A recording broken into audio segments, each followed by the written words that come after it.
أعوذ بالله من الشيطان الرجيم. بسم الله الرحمن الرحيم.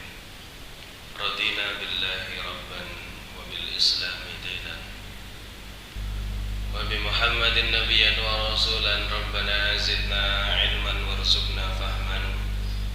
ربنا اشرح لنا صدورنا ويسر لنا أمورنا واحلل عقدة من ألسنتنا يفقهوا أقوالنا.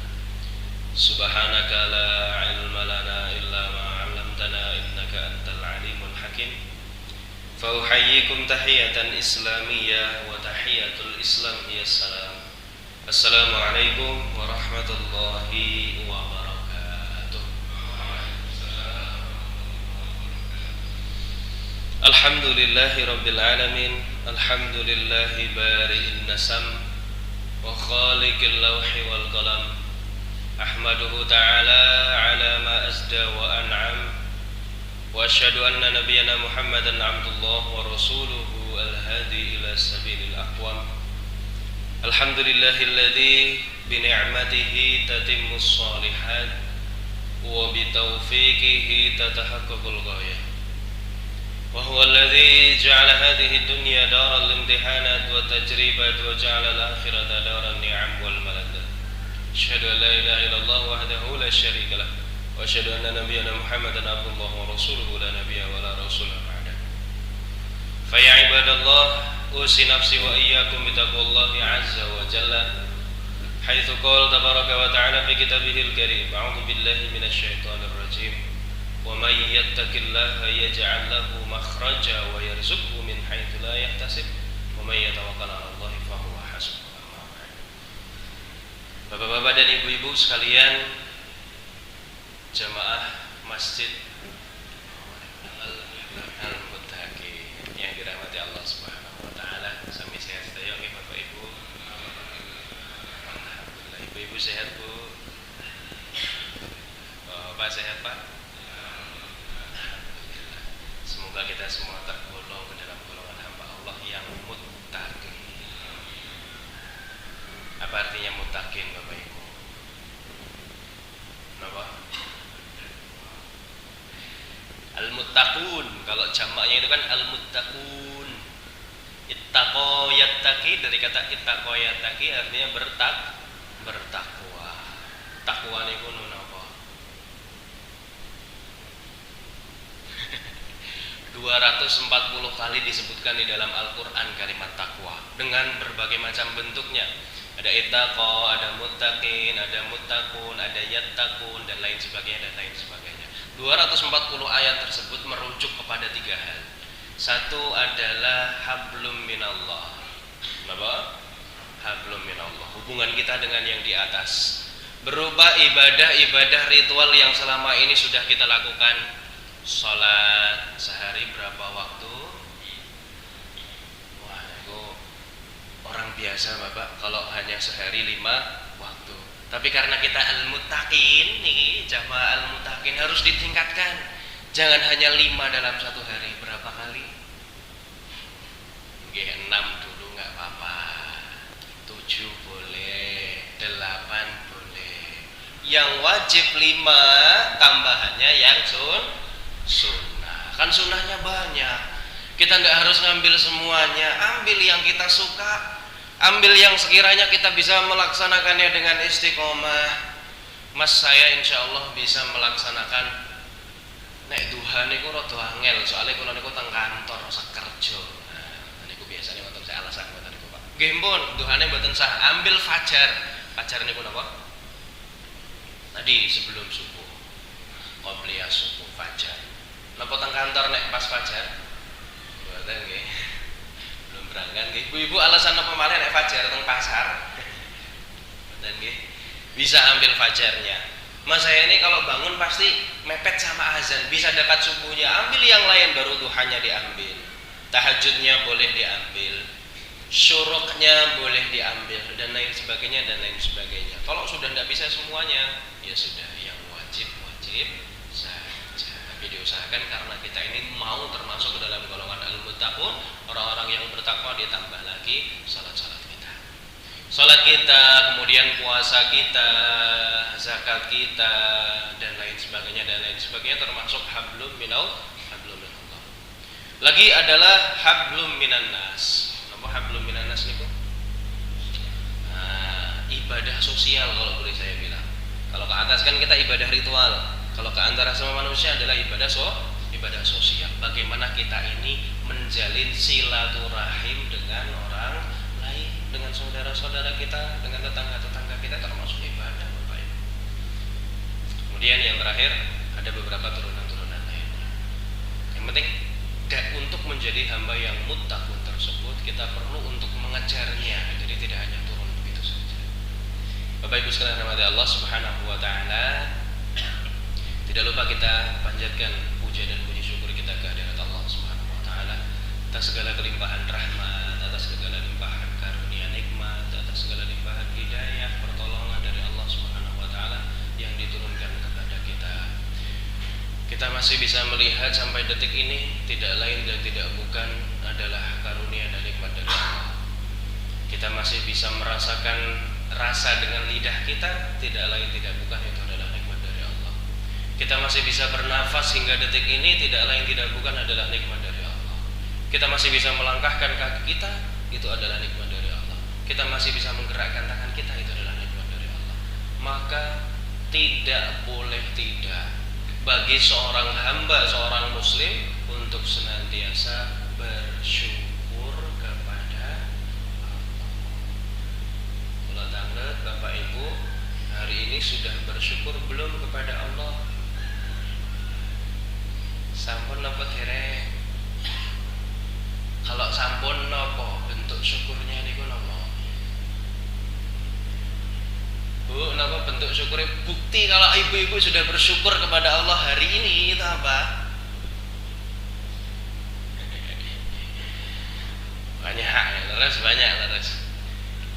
Pertama yang paling ringan adalah dengan mengucapkan alhamdulillah atas segala nikmat Allah, itu kita ucapkan alhamdulillah. Tapi kadangkala lisan kita dapat mengucapkan alhamdulillah, tapi hati kita lain. Kalau alhamdulillah itu belum syukur, belum terlalu syukur, Pak. Bapak pergi berangkat kerja, jualan dagangan hari ini, dapat untung 100.000. Dalam lisan bisa mengucapkan alhamdulillah, tapi di hati pripun biasa. Wah, kok mene ya, kok kurang dan lain sebagainya. Itu bentuk rasa syukur dari lisan.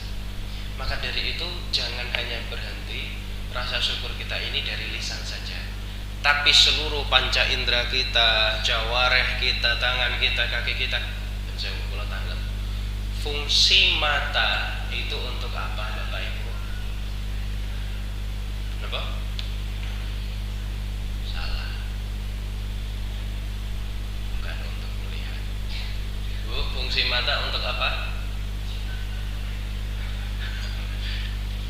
Pak, Dek, fungsi mata untuk apa? Orang belirak-belirik loh ya. Saya kasih tahu.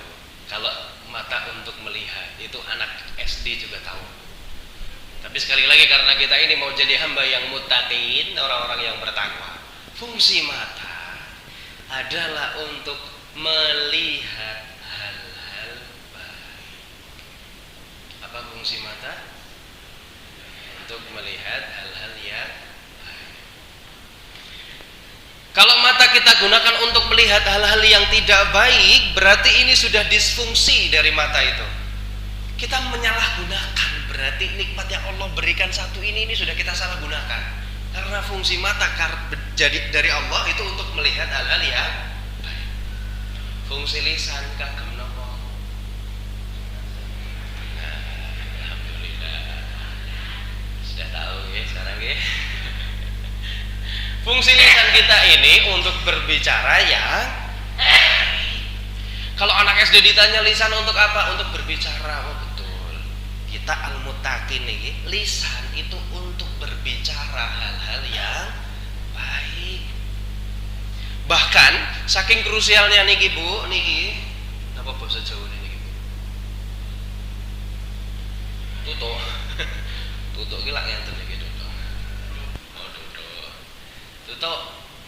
Saking krusialnya lisan di dalam Islam, Allah itu hanya memberikan dua pilihan terkait fungsi lisan niku. Falyakul khairan, satu, agar berbicara yang khair, baik, atau liyasmut, diam. Jadi Islam cuma berikan dua pilihan, berbicara yang baik atau diam. Boten wonten ceritane kok lisan saged nggih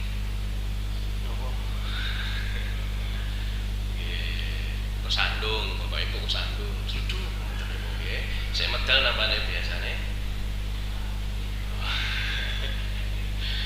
Bonbine metu kabeh. Ya Bu, kewan-kewan teng bonbin sak kandang-kandangnya disebutke di absen sing ujung. Maka jangan sampai kita salah gunakan lisan kita ini untuk berbicara yang baik atau diam. Termasuk halnya ghibah.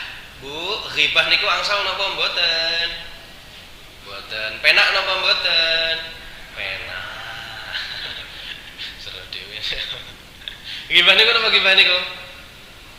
Nggih, membicarakan keburukan orang lain sedangkan orang tersebut tidak ketahui, tidak mengetahui. Kalau di bahasa hadisnya niku, kamu itu ghibah seperti halnya memakan bangkai saudaramu sendiri. Enteng lho Bu, ghibah niku dong-dong mboten krasa. Gitu. Seteng peken wonten niku nggih. Mboten niat ghibah, ndak ada niat. Apa niat dari rumah mau ghibah? Ya Allah, saya niat mau ghibah wonten. Mboten wonten. Tapi setibanya di pasar, ketemu sama teman yang lain, kemudian kok tiba-tiba membicarakan suatu hal.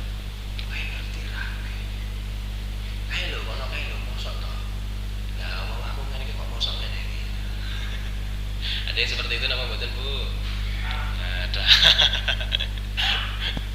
Ya Allah, jangan gibah nggih, Bapak Ibu nggih. Ketika ditanya gibah napa mboten Ibu Bapak? Mboten Mas. Kula niku mboten seneng gibah atau sibuk sik niku. Waduh wae. Oke. Maka dari itu kita gunakan fungsi lisan kita ini, kembalikan kepada sebagaimana mestinya. Maka ketika kita menggunakan fungsi-fungsi lisan kita, panca indera kita, itu tidak lain tidak bukan untuk mensyukuri nikmat Allah. Baru itu cara bersyukur yang paling baik seperti itu. Menggunakan semua nikmat-nikmat ini dalam rangka kebaikan untuk beribadah kepada Allah. Itu baru bersyukur. Termasuk Bapak Ibu hadir pada pagi hari ini Masjid Al-Muttaqin lagi untuk bersyukur kepada Allah, beribadah. Alhamdulillah masih dibangunkan pagi ini, saya bersyukur. Disuruh untuk salat subuh, saya bangkit untuk salat subuh, saya hadir di masjid. Bapak Ibu sekalian yang dirahmati Allah Subhanahu wa taala, tidak lupa selawat dan salam semoga tetap tercurah kepada junjungan kita, Nabi besar kita, Nabi Agung Muhammad sallallahu alaihi wasallam. Niko kek mukadimah kok suwe banget. Setelah 15 menit iki pembukaan ibadah. Semoga kita termasuk dalam golongan umat Nabi Muhammad yang nanti mendapatkan syafaat fi yaumil akhir. Ya Rabbal alamin. Salawatan sekedar nggih.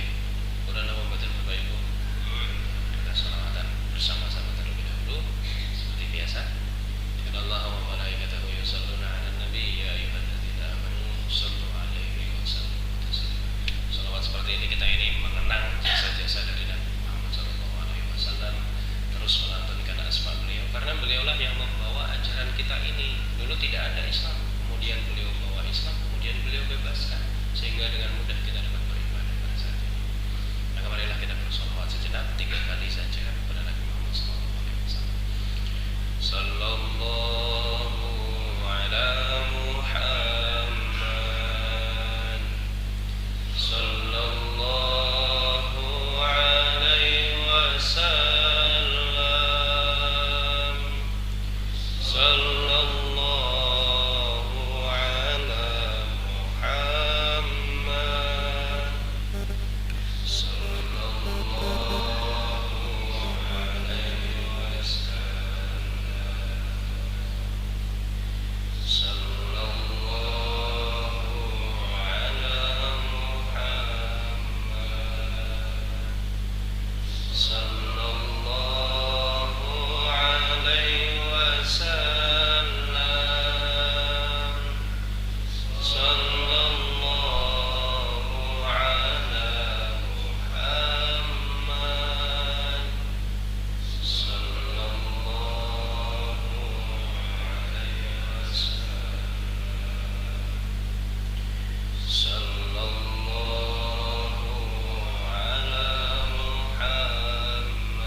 ingin dikumpulkan dengan Nabi Muhammad Bapak Ibu di surga?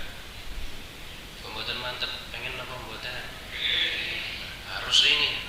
Kalau ingin berjumpa dengan Nabi Muhammad, maka kita harus satu komplek dengan Nabi Muhammad. Nanti Nabi Muhammad niku wonten pundi di akhirat? Di surga, kita tahu karena Nabi Muhammad sudah terjamin surganya. Di surga yang mana Nabi Muhammad nanti? Surga yang paling tinggi. Surga ada berapa tingkat? 8 tingkatan. Ada yang bilang 7, ada yang bilang 8. Nabi Muhammad berada di surga yang paling tinggi, namanya surga Firdaus, Jannatul Firdausil A'la. Yang paling tinggi itu surga Firdaus, bersama dengan para nabi-nabi yang lain. Kita nanti kira-kira di surga yang bagian mana, Mbak? Orang di tingkat 8 aja udah syukur-syukur ya Bu ya. Coba kita melihat dosa-dosa kita, salat-salat kita, ibadah-ibadah kita, kok nyuwun sing paling dhuwur. Semoga kita nanti bisa berkumpul di surganya Allah Subhanahu wa taala. Amin amin ya rabbal alamin. Ada hadis yang berkata demikian Bu, nanti kita ini akan dikumpulkan di surga bersama dengan orang-orang yang kita cintai. Wah, niku wonten ibu-ibu tresno napa mboten kalian bapak-bapak? Tresno.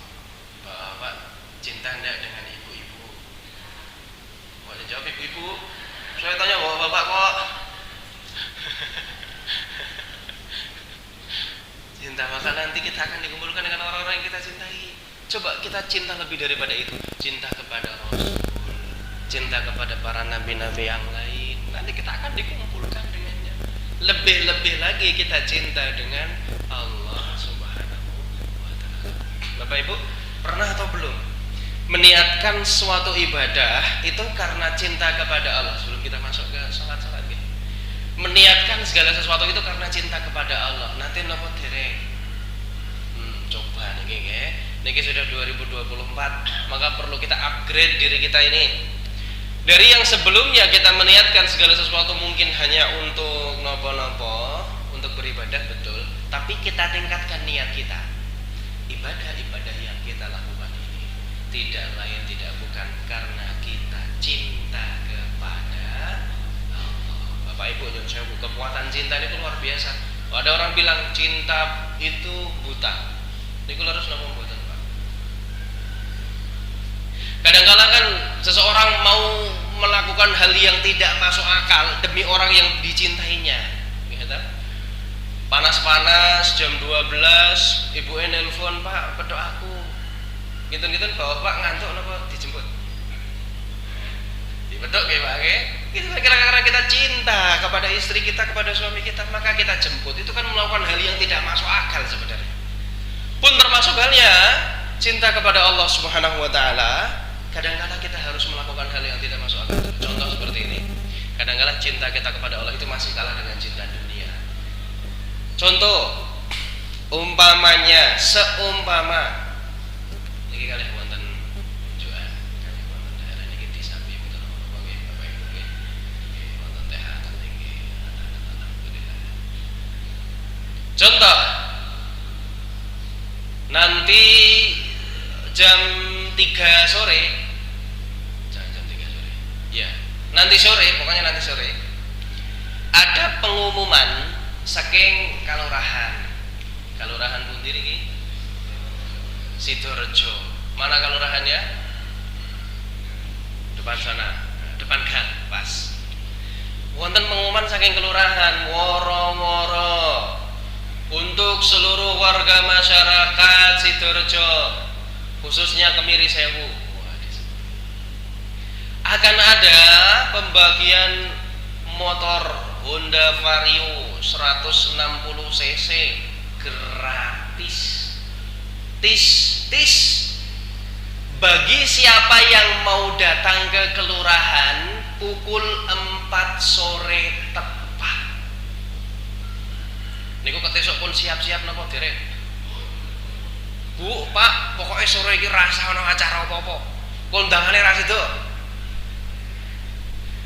Karena ada motor gratis mau dibagikan jam 4 sore nanti. Tiba-tiba datang sore hari mak beres, sudah ngoten niku udan badai, angin besar, hujan melanda Jogja bagian Kemiri Sewu. Hujannya luar biasa, anginnya besar Pak, tapi sudah mau jam 4 sore dan acara itu tetap berlangsung. Kintun-kintun Bapak Ibu nerabas udan napa mboten?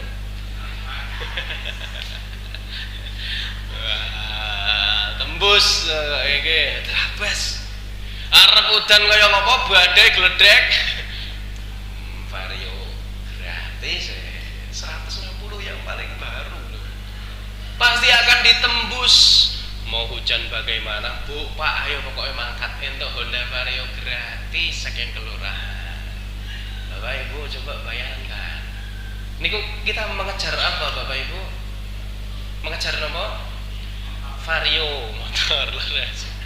Untuk hanya sekedar mengejar dunia, motor Vario saja kita mau untuk menerabas semuanya. Hujan diterabas, kadang-kadang kalau panas terik hujan diterabas, semuanya diterabas untuk dunia. Saya kalau tanglet Bapak Ibu, jam 3 sore datang, Allahu Akbar, Allahu Akbar, udan terus bludar jos, udan terus. Nyon sewu Pak, diterabas napa mboten?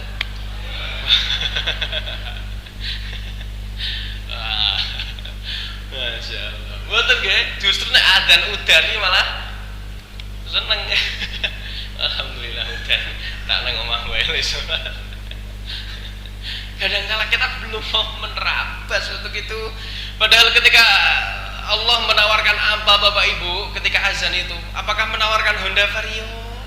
Tidak seremeh Honda Vario. Hayya 'alas shalah. Setelah hayya 'alas shalah datang apa? Hayya 'alal falah. Napa niku falah? Kemenangan. Bukan hanya kebahagiaan, bukan hanya kemujuran, kesuksesan, kata Allah, kemenangan. Kebahagiaan iya, kesuksesan jadi satu dalam kemenangan. Butuh apa di dunia? Allah kasih semuanya, kemenangan. Maka ketika kalimat Allahu Akbar, Allahu Akbar, itu Allah bilang apa? Ayo surga, ayo sholat, mau apa Allah kasih.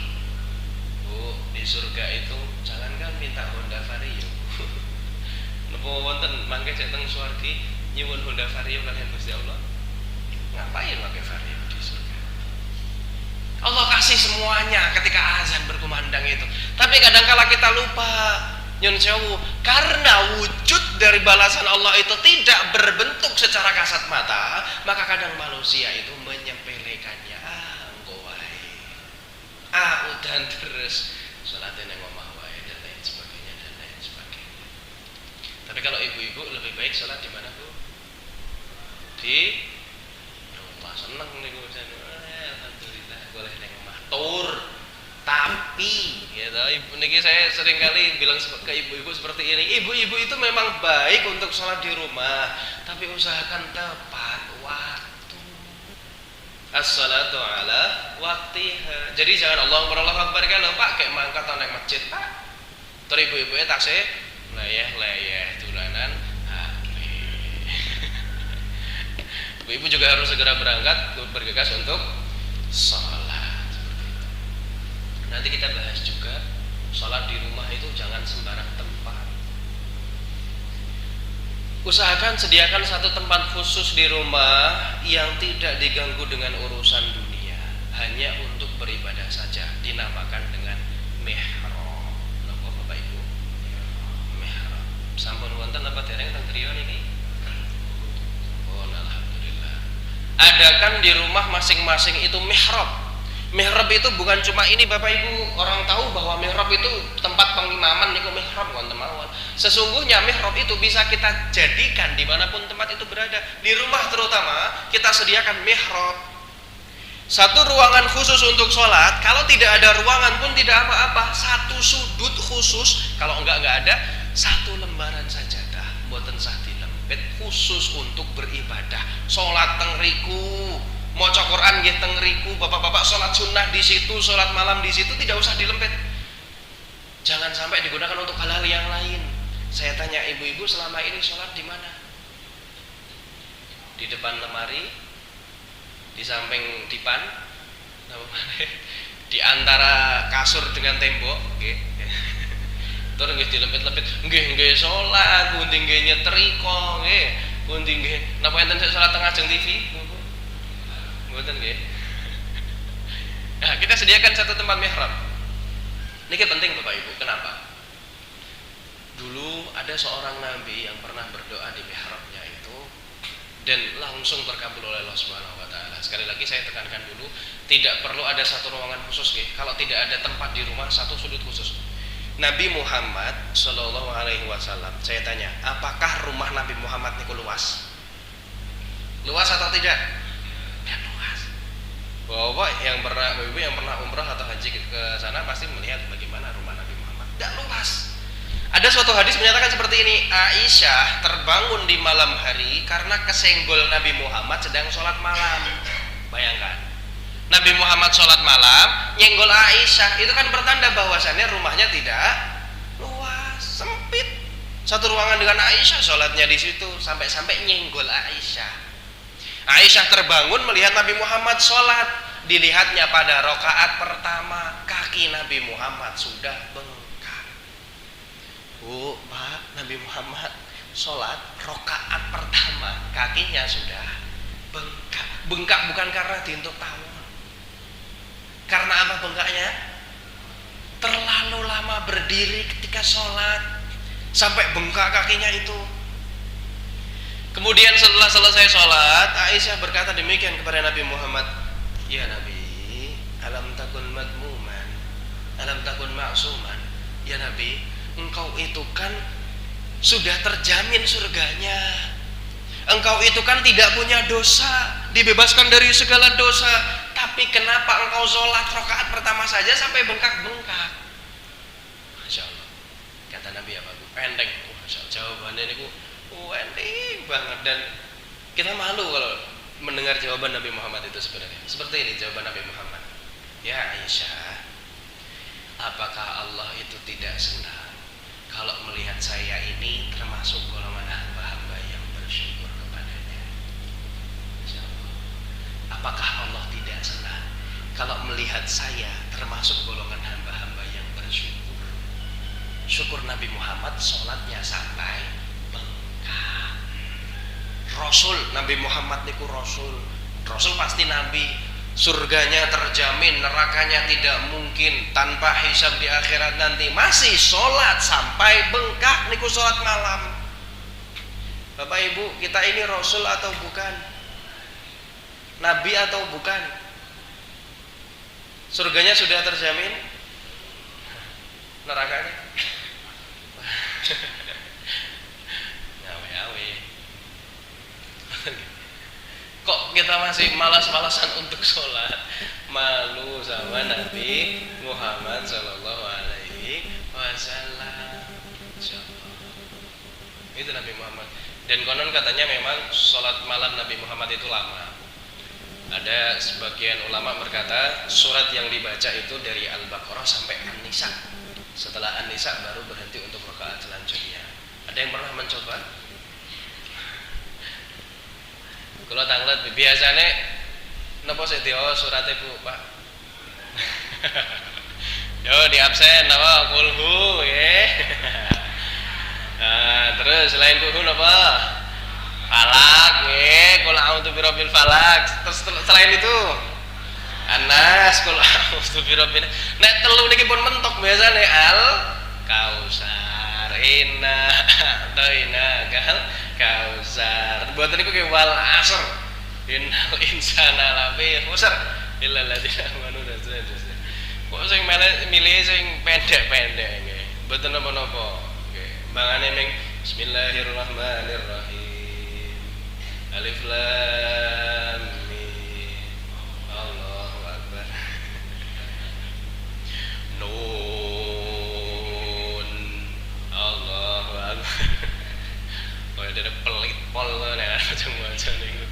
Ya, Nabi Muhammad saja Al-Baqarah sampai An-Nisa Kalau kita nggak bisa ya pilih juz 30 yang agak panjang-panjang sedikit niku mboten napa-napa. Sekarang di-upgrade nggih. Al-Fil coba dibaca, Al-Maun coba dibaca. Naik lagi Al-Zalzalah, Al-Qari'ah, Al-Insyirah. Niku kan yang surat agak-agak pendek tapi masih agak panjang. Baru naik lagi Ad-Duha, naik lagi An-Nazi'at, naik lagi An-Naba yang panjang-panjang seperti itu. Ini pasti. Mas, saya itu kalau ngapalke wis angel gandeng wis tuwa. Baca Quran ketika sholat pun boleh. Kalau bapak ibu berkenan ya, sholat malam, wah kok pengen maca sing rada tuh. Allahu Akbar. Ketika maca sholat boleh sambil baca Quran seperti ini. Saya sering lihat story teman-teman saya di Timur Tengah, imam itu seperti ini. Bismillahirrahmanirrahim. Amma yatasaalun 'anil naba'il 'adzim alladzi sambil baca boleh. Nek kesel gue cai deleh ke cari nopo lemari nopo taruh depannya seperti itu dibaca boleh. Kalau memang kesulitan untuk menghafal boleh saja. Tapi kalau bisa hafalan lebih baik. Tadi sholatnya Nabi Muhammad seperti itu. Dikewo ngantos pundi kok sampai mihrab riyen nggih. Sediakan mihrab di rumah. Dulu ada seorang nabi berdoa sudah puluhan tahun untuk dapat dikaruniai seorang putra. Tapi ternyata qadarullah wa masya'a fa'ala, berpuluh-puluh tahun belum diberikan putra oleh Allah. Akhirnya dia berdoa meminjam mihrabnya Maryam. Kemudian dia berdoa di situ sambil sholat di mihrab dan langsung terkabul doanya. Nabi sinten? Betul, Zakaria. Hunalika da'a Zakaria rabbah qala rabbi habli min ladunka dzurriyyatan thayyibah innaka sami'ud du'a. Hunalika di tempat itu, hunalika disebutkan di mihrabnya Maryam. Wa huwa qa'imun yusalli fil mihrab. Ketika itu Nabi Zakaria sedang berdiri, qa'imun yusalli, sedang sholat, fil mihrab, di dalam mihrab. Nah tadi itu mihrabnya Maryam, ceritanya seperti ini. Sambungannya yang tadi Bapak Ibu, Maryam itu muridnya Zakaria. Maryam itu anaknya siapa? Anaknya Imran. Ali Imran Bapak Ibu tahu nggih? Imran itu nabi bukan? Bukan nabi, bukan rasul, tapi namanya dijadikan surat di dalam Al-Qur'an karena keluarga Imran itu punya keistimewaan tersendiri. Anak dari Imran dan Hannah, istrinya itu Hannah, itu namanya Maryam. Maryam itu dipilihkan guru yang terbaik. Akhirnya dipilihlah Zakaria karena Zakaria nabi, kemudian mengasuh Maryam. Maryam punya sebuah mihrab, tempat bilik khusus yang tidak pernah dimasuki oleh orang lain kecuali Nabi Zakaria. Karena Nabi Zakaria yang mengasuh Maryam, maka Nabi Zakaria sering masuk ke mihrabnya Maryam untuk membawakan makanan, buah-buahan. Pada sewaktu-waktu Zakaria masuk ke mihrabnya Maryam, kemudian mendapati di dalam mihrabnya Maryam itu buah-buahan yang sangat banyak sekali. Wajada indaha rizqa. Qala ya Maryamu anna laki hadza. Maryam, dari mana buah-buahan ini? Padahal yang bisa masuk ke mihrabmu ini cuma saya. Tidak ada orang lain yang bisa masuk. Kok ada buah-buahan yang lengkap di sini? Bahkan yang tidak pernah berbuah sebelumnya ada di situ. Mboten enten kelengkeng kok tiba-tiba wonten kelengkeng. Mboten enten duku. Kira-kira tengah Arab enten duku napa mboten? Duku masih mungkin. Duwet ada enggak di Arab? Ada buah-buahan di situ. Nabi Zakaria bertanya, "Ya Maryam, dari mana?" Maryam menjawab seperti ini. Qalat hadza min indillah. Ini semua dari Allah. Langsung Allah yang ngasih di mihrab. Nabi Zakaria minjem mihrabnya Maryam untuk sholat. Allahu Akbar. Wallahu a'lam bishawab, bagaimana bentuk sholat Nabi Zakaria. Karena yang kita tahu adalah bentuk sholatnya Nabi Muhammad. Sedangkan nabi-nabi sebelum Nabi Muhammad itu juga sholat. Nabi Adam sholat, Nabi Ibrahim sholat, Nabi Nuh sholat, termasuk juga Nabi Zakaria sholat, yusolli. Tapi Allah alam bentuk sholatnya bagaimana. Nabi Zakaria ketika itu sholat, qaimun, sedang berdiri fil mihrab, di dalam mihrab, kemudian berdoa tadi, ya Allah berikanlah kepada hamba karunia keturunan ya Allah untuk meneruskan setelah hamba ini. Fataqabbalaha rabbuha biqabulin hasanin wa ambataha nabatan hasana. Bukan situ. Ya Zakaria, inna nubashshiruka bighulamin ismuhu Yahya lam naj'al lahu min qablu samiyya. Langsung dijawab sama Allah, ya Zakaria, inna nubashshiruka, kami akan memberikan kabar gembira kepadamu, bighulamin, dengan seorang anak laki-laki, ismuhu Yahya, yang bernama Yahya, lam naj'al lahu min qablu samiyya, belum pernah diberikan nama sebelum ini dengan nama tersebut. Satu-satunya manusia yang langsung diberikan nama oleh Allah niku sinten? Yahya. Perlu Bapak Ibu ketahui, kalau di Al-Quran menyebutkan suatu kejadian secara rinci, spesifik, bahkan disebutkan namanya, itu bisa jadi tidak akan terulang lagi di masa-masa yang lain. Contohnya yang satu ini, ada anak diberikan langsung namanya oleh Allah, itu tidak akan terjadi lagi kecuali hanya kepada Yahya. Ada seorang perempuan yang tidak pernah disentuh oleh laki-laki manapun, tapi bisa punya anak, sinten? Maryam, melahirkan Isa. Itu tidak akan pernah terjadi sampai kapanpun. Maka kalau ada yang ngaku-ngaku nggak ada bapaknya, ya betul, nggak ada bapaknya. Kalau Maryam kan tidak pernah disentuh oleh laki-laki, tapi bisa punya anak. Kalau kejadian sekarang beda lagi Bu, nggak ada bapak tapi ada banyak. Oke, maka tidak akan terjadi kejadian seperti Maryam tersebut, tidak akan ada.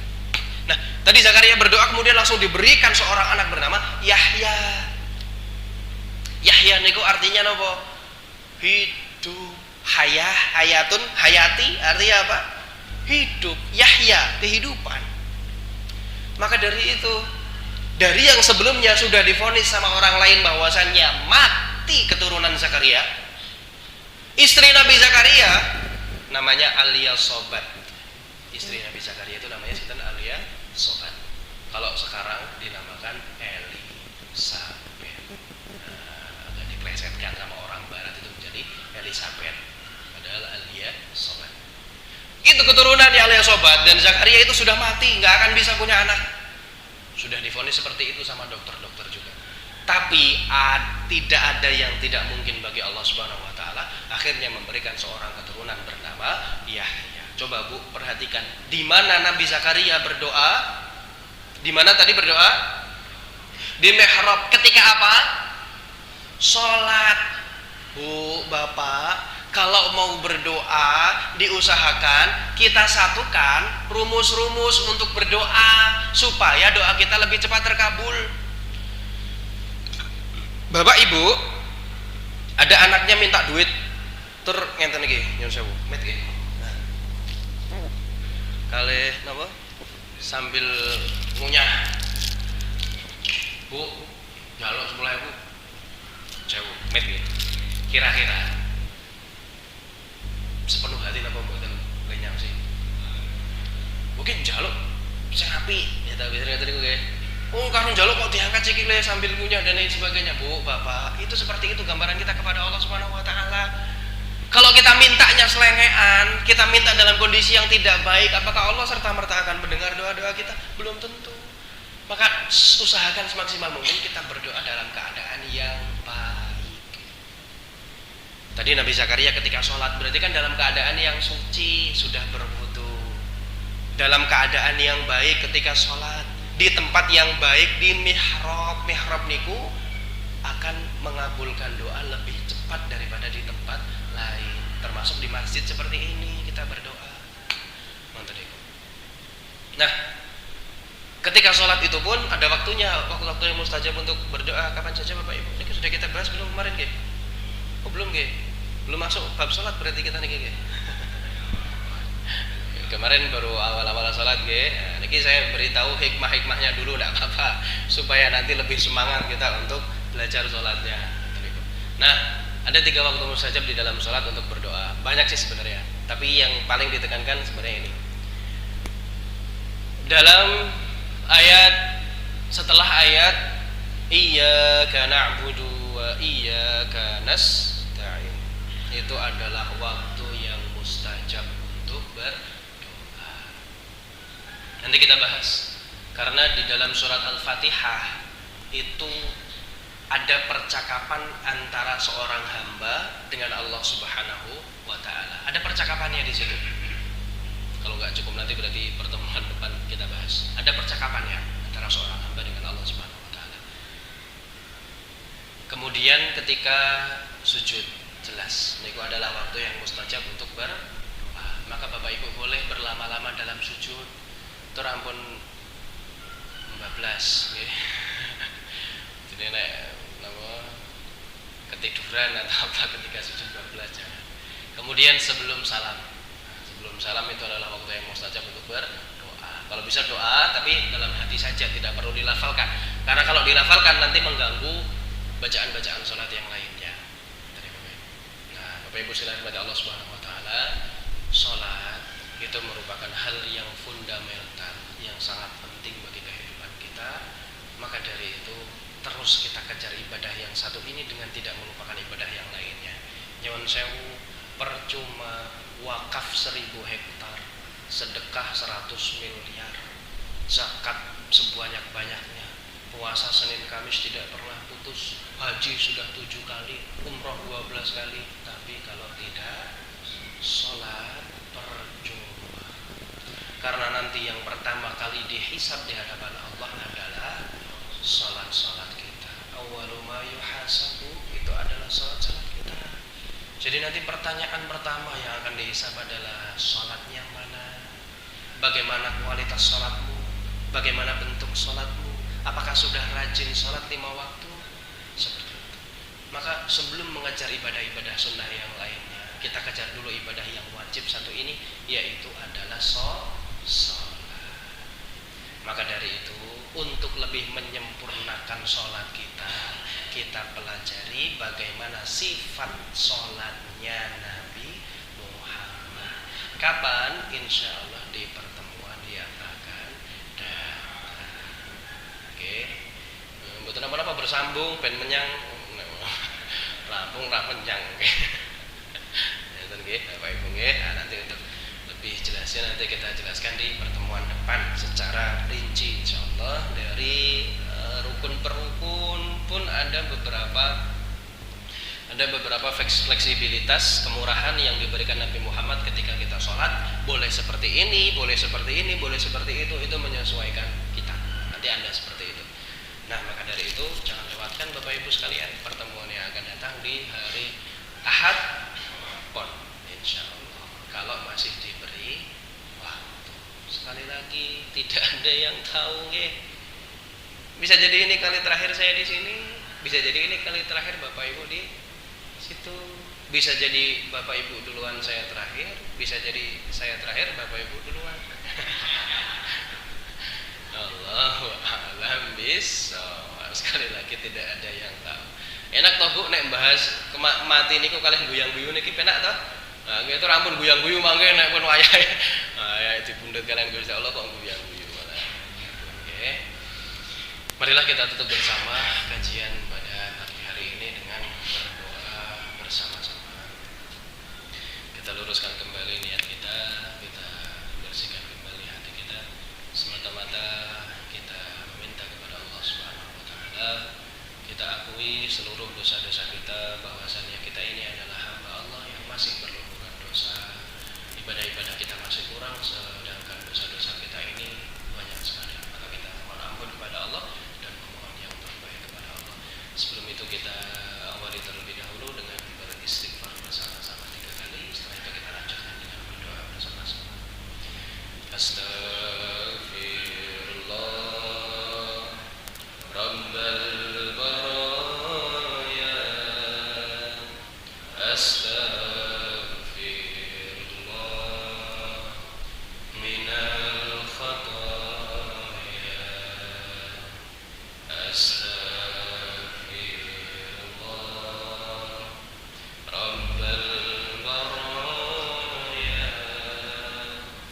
Astaghfirullah minal khataaya.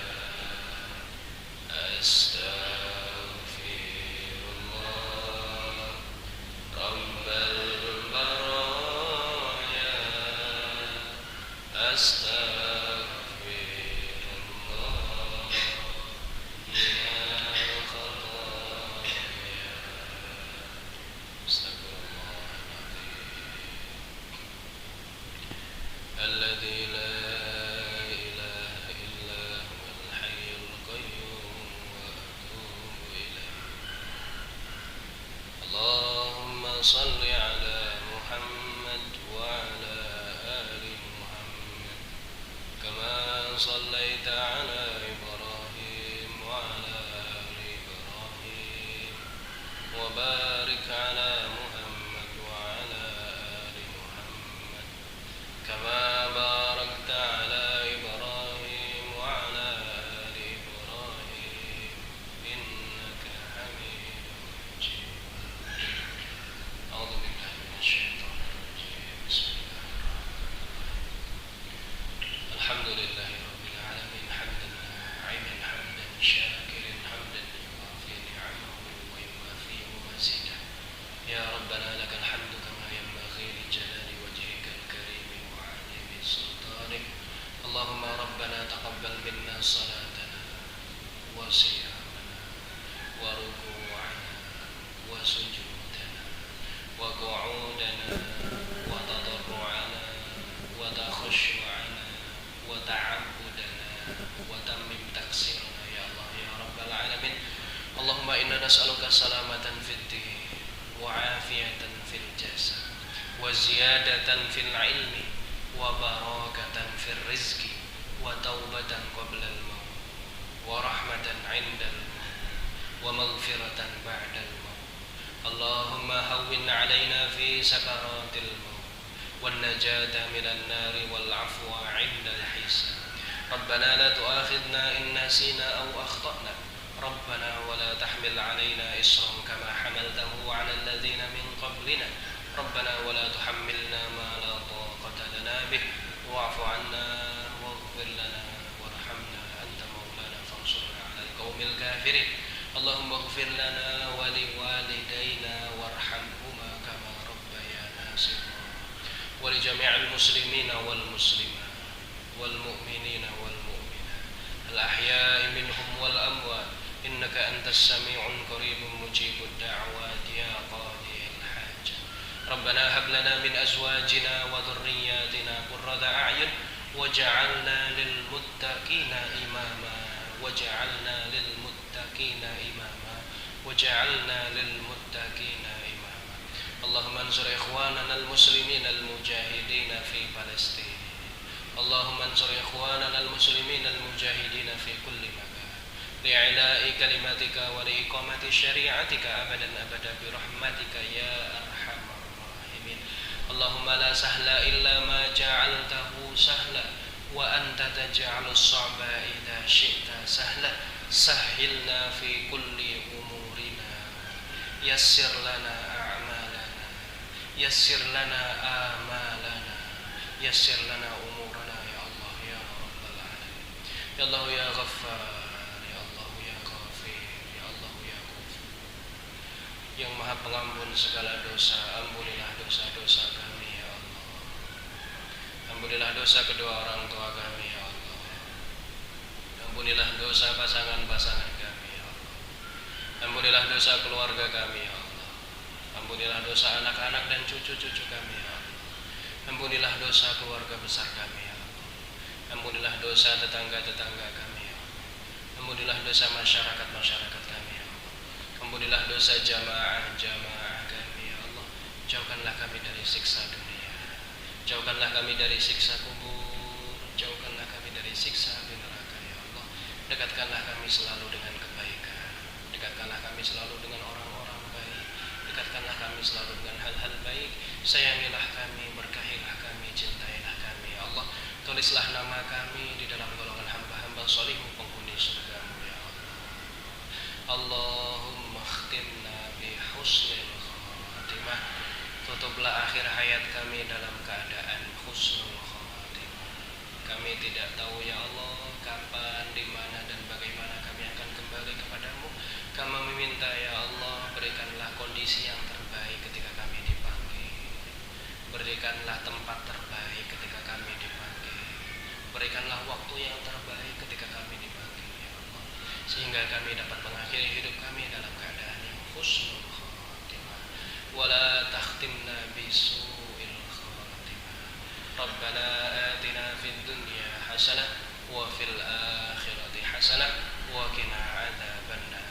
Subhana rabbika rabbil izzati amma yasifun wa salamun alal mursalin walhamdulillahi rabbil alamin.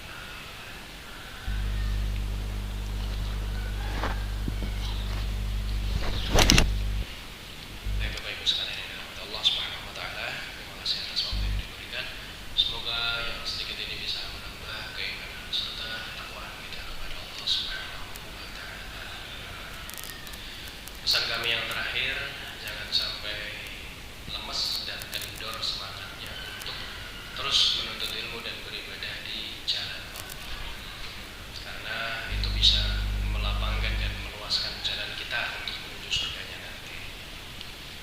Oke, syukran ala kulli timamikum. Wabillahi taufiq wal hidayah. Sampai jumpa kembali di lain waktu kalau Allah menghendaki. Assalamualaikum warahmatullahi wabarakatuh.